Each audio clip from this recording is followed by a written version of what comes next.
table? Oh, I like, let's go podium. Never done that one before. How we doing, guys? Welcome, guys. Mike, let me know when you're good in the back.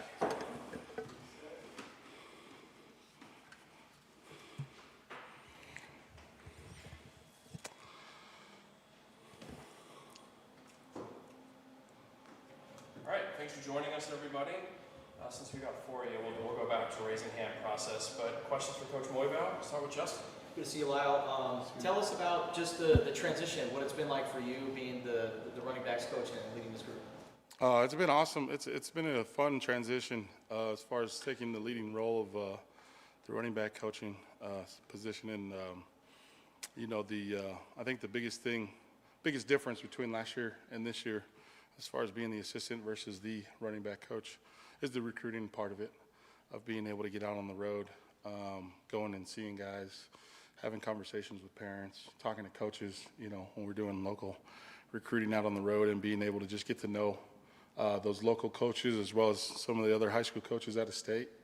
But as far as the X's and O's, the scheme, the accountability part of it, of meeting with those guys, making sure academics are in order, nutrition, strength and conditioning, a lot of that stuff I was already sort of involved in before as the assistant. So recruiting would be the biggest part. And what was it like for you coaching alongside Alonzo? Really over the last couple of years, but especially the last year working with the running backs. Yeah, it was good. I think, Coach Carter is a real people person. He's able to understand the personalities, especially the different types of personalities amongst these young guys. So understanding that part of it and having his help with a lot of the communication that we were doing on how to handle different personalities of where guys were from and how it was, being from Texas, being from, Bay Area, being from, Orange County. Like, there's different types of lifestyles in those areas. So I think, his help of kind of breaking it down and giving me insight to what that is as he was hitting the road recruiting was really helpful with just creating a connection as they stepped on campus. Cohen, and then one. Not your first time being a running back coach. You've had experience in the past, but kind of through that time where you kind of took a break from it, what was the biggest thing you learned about coaching running backs? I think the biggest thing, coaching quarterbacks versus running backs it's two different worlds, man. When quarterbacks, a lot of time you're talking about coach coverages and being able to see the secondary and obviously there's a lot of involvement in the box as far as the quarterback identifying what's going on. So that was really helpful just in terms of being able to understand big picture. But as you get into the world of the running back, well, now you're understanding blocking schemes, you're understanding protections and how that works. And so having that background of being a quarterback, coaching quarterbacks, and understanding coverages and how those are tied to the fronts, and now being in control of the running backs, seeing the big picture has been the greatest thing about having that background in both positions. And then speaking of your running backs, you return Quincy and Kendrick. How is it kind of just having that stable presence that you had last year as well come back? It's awesome, man. I think we've got a great group of men, of leaders. And I think that's the number one goal as a position coach is you're always trying to create leaders within your position group that can lead the charge rather than always being the spokesperson, always trying to reinforce things.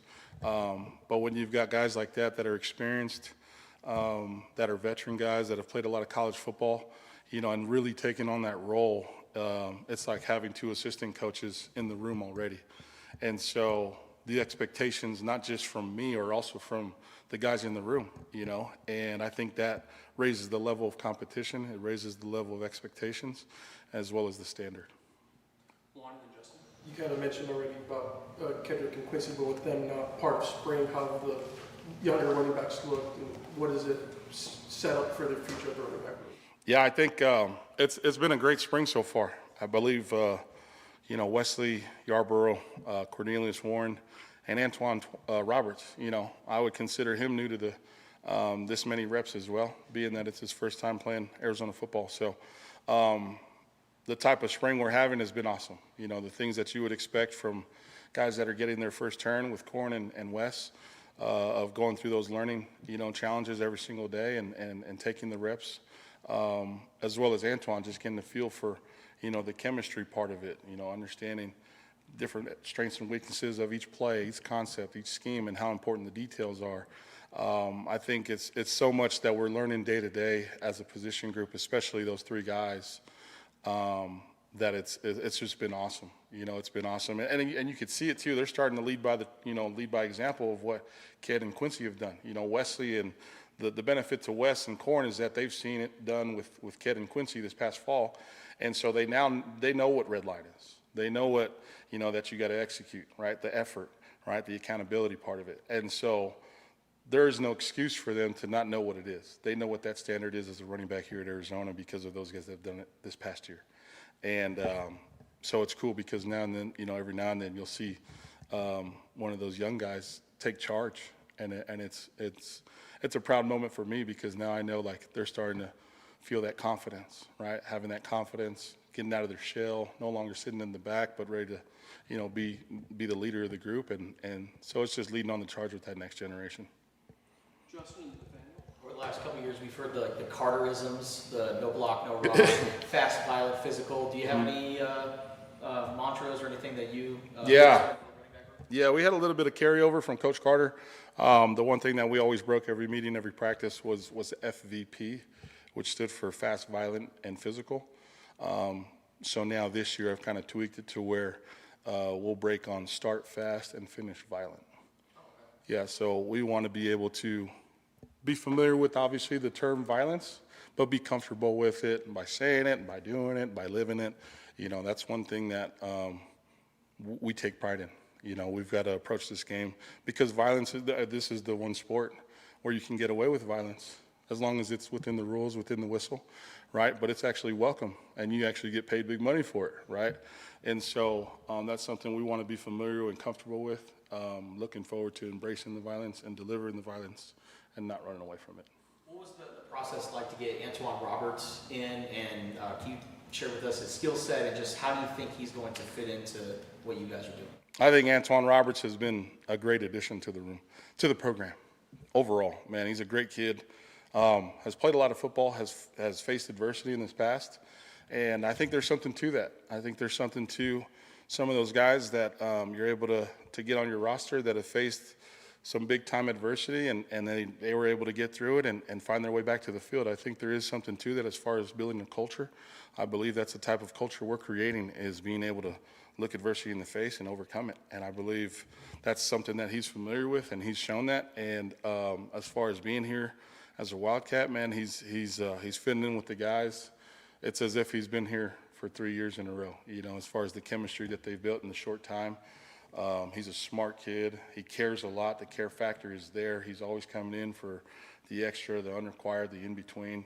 And, again, just being able to see that, the steps that he's made, the steps that he's taken so far in such a short time, you just know that he's a natural-born leader. And so now you take those other two guys that have experience from this past season, and you throw Antoine into the mix. And as far as, like, him picking up information and picking up the playbook, he's so smart. He's able to retain information. And then, obviously, like, the execution part of it we're working on right now. But the cultural piece, being a good teammate, fitting in with the rest of the room, all those pieces are definitely checked off, and it's been awesome to have them. Nathaniel and Colin. Yeah, just your comments on Seth Nagy, anything you guys are sharing with each other, any advice you guys are giving each other? Yeah, I think it's it's always I think the special thing about myself and Coach Deggy is we have a good feel for just kind of the temperature of the room. I think that's important just in terms of being, for an offensive coordinator, right?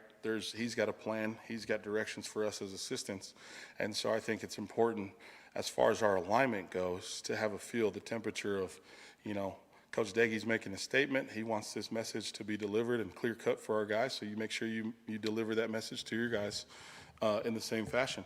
And I also think there's times where, he'll ask for advice and he wants to talk and kind of bounce thoughts off of your what you think as an assistant coach, and so you have a conversation.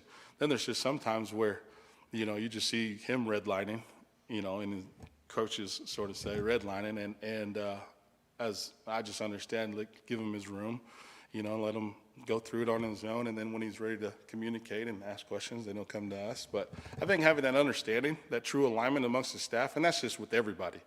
I believe we all have a good feel for each other as far as alignment and understanding each other's, temperature and, okay, Big O's Coach Oglesby, he's obviously not happy. You can tell that based off of what you hear halfway across the field. And so maybe this question about protection, I'll wait a few periods, So I think having that understanding, but I think Coach Deggy's awesome. He's one of the best coordinators I've been around as far as taking in, information about what are your thoughts about this and how do you think, we should do that. And obviously, ultimately, he makes a decision on what goes in and what doesn't. But still, just having someone that's leading the charge to ask you for your input, if you have any sort of experience, can you teach me?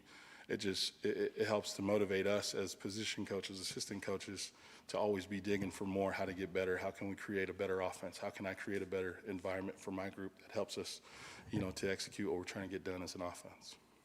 Cohen and Justin? Coach, I think most would say Quincy was a pleasant surprise last year, kind of the way he forced his way onto the field. What do you think is the next step for him as he kind of projects probably to have more of a workload this year? But I think it's exactly along the lines of what we've been talking about. Now it's like, okay, you're a great player. Can you be a great teammate? Can you become a great leader? I think there's still parts of his game that we can, maximize as we get him back out there again.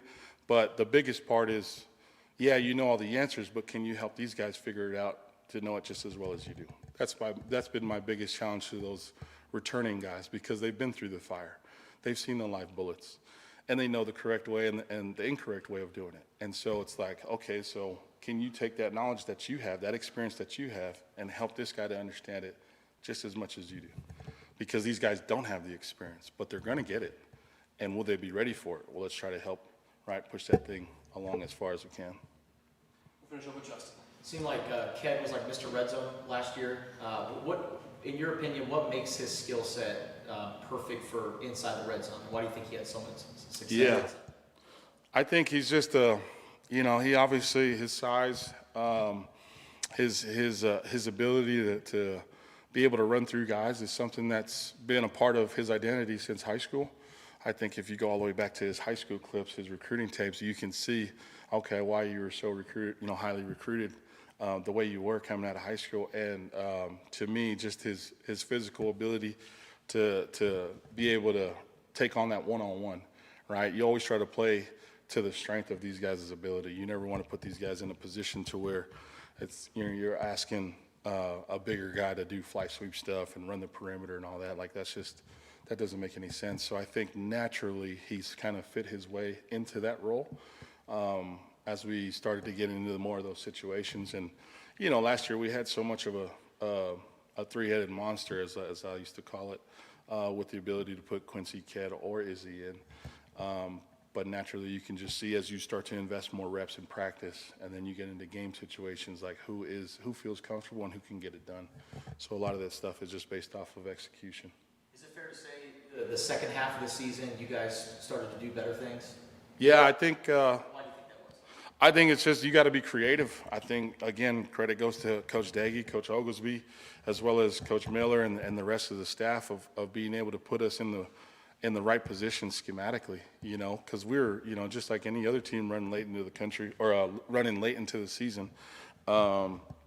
You start to deal with injuries. You start to deal with guys being nicked up. Like, okay, well, now you don't have a three-headed monster. Now you only got two. Now you only have, two tight ends available. Well, now you got to get creative as far as the scheme part of it.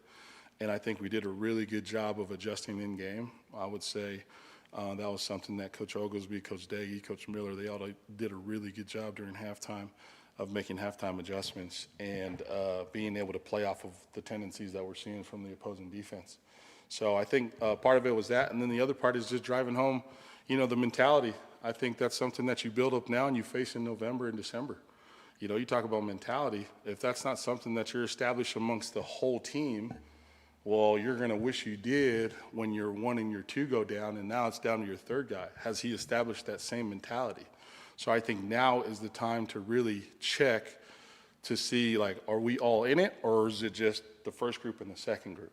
And then the more we can create that amongst the whole team, no matter who's in, no matter what play is called, it's the mentality that's going to get us what we want. guys. Thank you very much. Appreciate you guys. Bear down.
up, y'all? How's it going?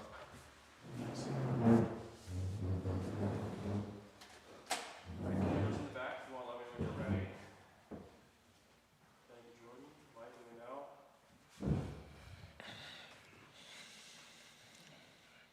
Alright, thanks for being here, guys. Questions for our student athletes? Start with Justin and then one. This one's for both of you guys. So you guys are limited this spring. Tell us just what it's been like, just kind of rehabbing and getting right for this upcoming year. Shaking back, always having good days, bad days.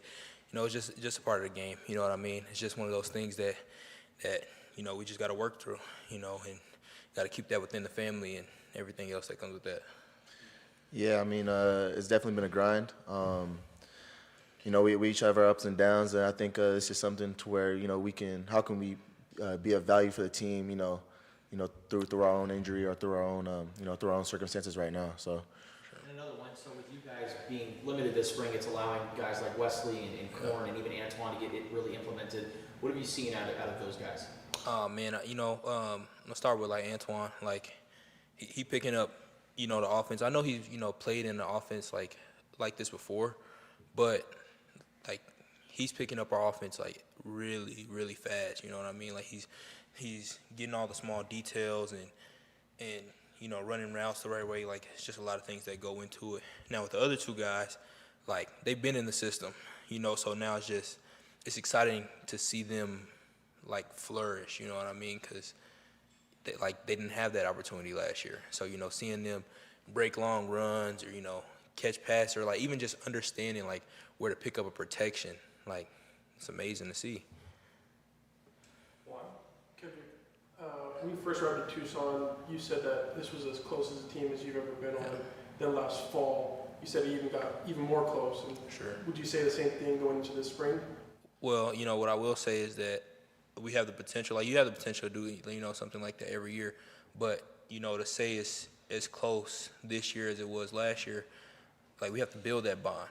And we're still a new team, and like that's just the part of the game that comes with the transfer portal. Like as long as you keep you base guys, those guys that have that bond, everybody will fall in line. And also keep working to build that bond. Then it'll be good.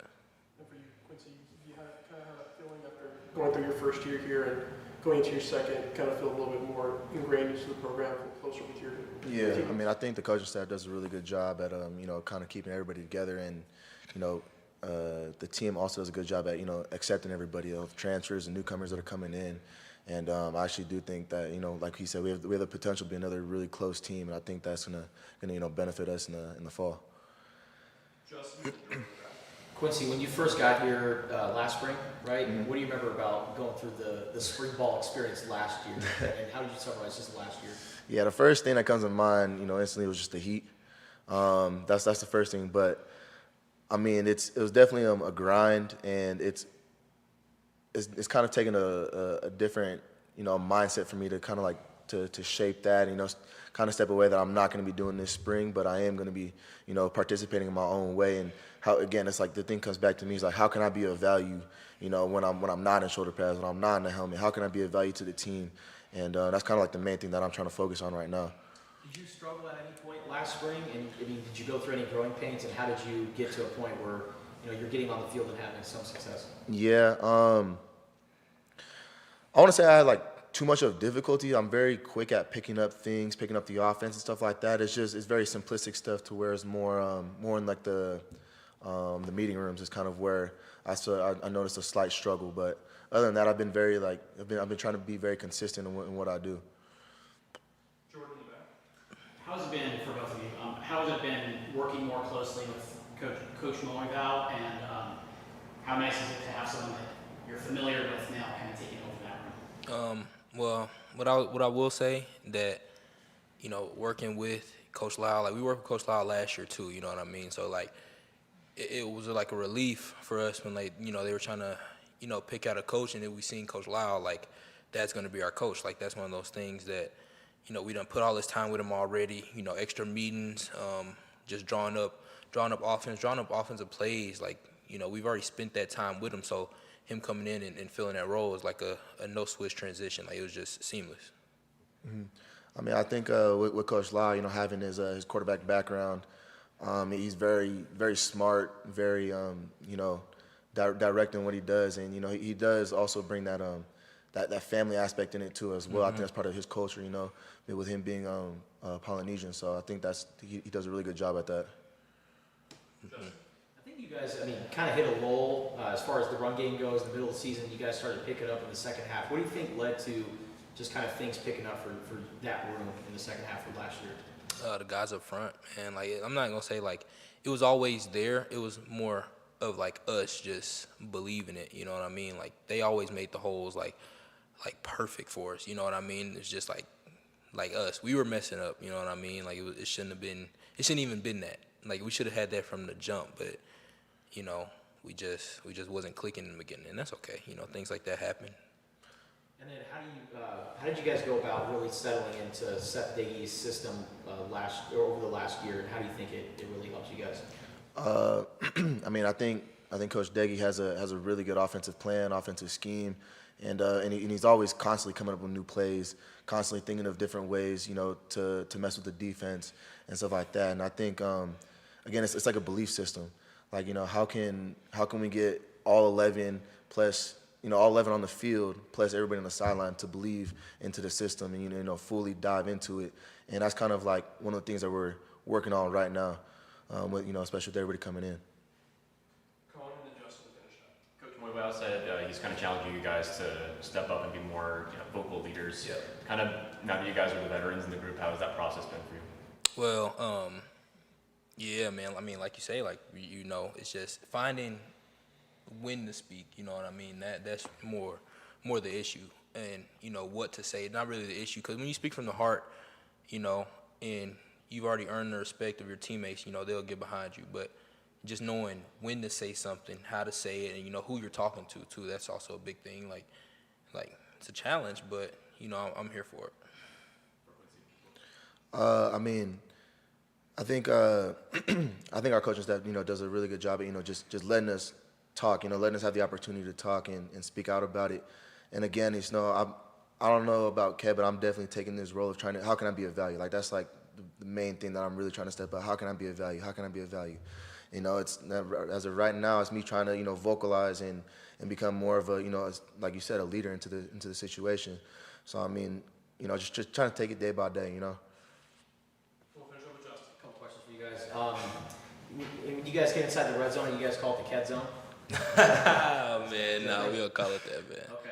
Well, last year it seemed like a lot of your touchdowns was inside the red zone. So for sure. what was it like for you to, when you guys were inside the red zone, have that ability to use you, and what's your mindset when you guys get inside the 20? Well, really, anywhere 5 in, that should be automatic. That's my mindset. Anywhere 5 in, that's automatic touchdown or automatic first down, whatever it is, But I don't really like that label. It's being a power back, because I can do everything. But what I will say is that whenever the situation calls, or whenever somebody needs me to do that, then that's what I'll do. And then I know it's early, but overall assessment of Antoine Roberts and what he's going to bring to you guys. He's a very smart player. I think he fits the system really well. He's very fast, very dynamic, but it's just how can we get him to vocalize himself too, because he's also a senior as well. So it's I'm trying to help him out in that case as well too. Awesome. All right. Thank you, everybody. Fellas, good seeing you. Appreciate you guys.